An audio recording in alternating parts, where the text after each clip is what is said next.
আমি মোহাম্মদ জাওয়াদ জায়হান ঢাকা বিশ্ববিদ্যালয়ে এবার 24-25 সেশনে খ ইউনিটে মানবিক থেকে ষষ্ঠ স্থান অর্জন করেছি।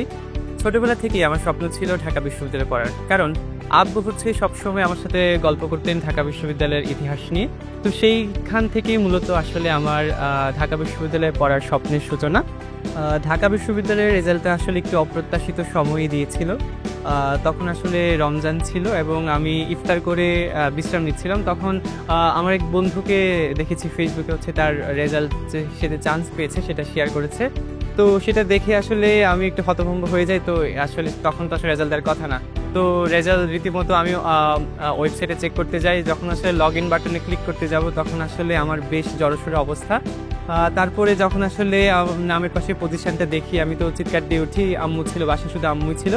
তার থেকেও আসলে আমার কাছে যেটা সব থেকে ভালো লাগার ছিল সেটা হচ্ছে আমি আমার পরিবারের প্রথম ঢাবিয়ান। আমার আগে কেউ আসলে আমার পরিবারে কেউ ঢাকা বিশ্ববিদ্যালয়ে পড়ে নাই। তো সেই জায়গা থেকে আসলে অনুভূতি বললে ভাই এটা কখনোই আসলে ভাষায় প্রকাশ করার মতো না। রেজাল্টের পর যখন আসলে প্রথমবার ক্যাম্পাসে আসি তখন ভেতর থেকে অন্যরকম একটা অনুভূতি হচ্ছিল, কারণ এতদিন আসলে এই ক্যাম্পাসে পড়ার স্বপ্ন দেখেছি, এখন সেটা বাস্তবে রূপান্তরিত হয়েছে। তো সেই জায়গা থেকে বলবো অনুভূতিটা আসলে একদমই অন্যরকম ছিল, যেটা আসলে কোনো ভাষায় আসলে প্রকাশ করার মতো না। আমার অ্যাডমিশন জার্নি বলতে গেলে আমি একদম এইচএসসি প্রথম বর্ষ থেকে আসলে অ্যাডমিশন কেন্দ্রিক পড়াশোনা করতাম, কারণ আমার আলটিমেট গোল ছিল ঢাকা বিশ্ববিদ্যালয়ে ভালো একটা পজিশনে চান্স পাওয়া।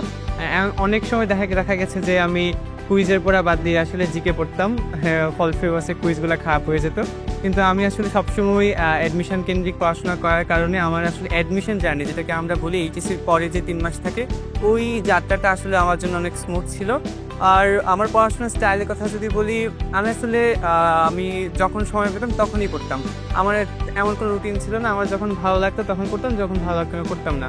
তো পড়াশোনার স্টাইল নিয়ে যদি বলি, আমি সবসময় রেগুলার পড়াশোনা করতাম এবং এমন না যে আমি একদিন 3 ঘন্টা পড়েছি আর একদিন একদম 7 ঘন্টা পড়ে ফেলবো। আমি যদি আমার একদম প্রথম বর্ষ থেকে আমি একটা নির্দিষ্ট সময় মেনটেন করে পড়াশোনা করতাম, যার কারণে রুটিনের মধ্যে থাকার কারণে আসলে অ্যাডমিশন যে টাইমটা ছিল ওই টাইমটাতে আসলে আমি খুব ভালোভাবেই আসলে খাপ খাইয়ে নিতে পেরেছিলাম। নটরডেম কলেজের কাছেই আসলে মতিঝিল ব্রাঞ্চ হয়। মতিঝিল ব্রাঞ্চের ভাইয়ারা আমার সবসময় খোঁজখবর নিতেন যে কেমন পড়াশোনা করছি আমি।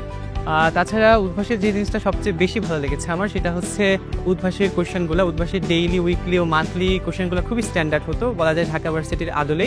আর শেষ মুহূর্তে উদ্ভাস যে ফাইনাল টাচ বইটা দিয়েছিল সেই বই থেকেই অনেক কোয়েশ্চেন কমন ছিল। তো এই লাস্ট মুহূর্তে এই বইটা পড়ে আসলে আমি অনেক কমন পাই, আমার পরীক্ষা আত্মবিশ্বাস বলা যায় কিছুটা বেড়েছিল। তোমরা যারা পরবর্তী বছরে অ্যাডমিশন পরীক্ষা দিবে, তোমাদের উদ্দেশ্যে বলতে চাই, কখনোই নিজের স্বপ্নকে ছোট করে দেখবে না। সবসময় নিজের প্রস্তুতির ওপর আস্থা রাখবে।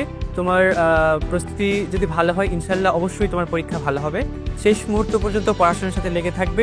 অনেক আপস অ্যান্ড ডাউন থাকবে, যেটা আমার ক্ষেত্রে ছিল, কিন্তু আমি শেষ মুহূর্ত আসলে পড়াশোনার সাথে ছিলাম বলে আজকে এমন একটা ভালো ফলাফল করা সম্ভব হয়েছে। তোমাদের সবার জন্য থাকলো অনেক অনেক শুভকামনা।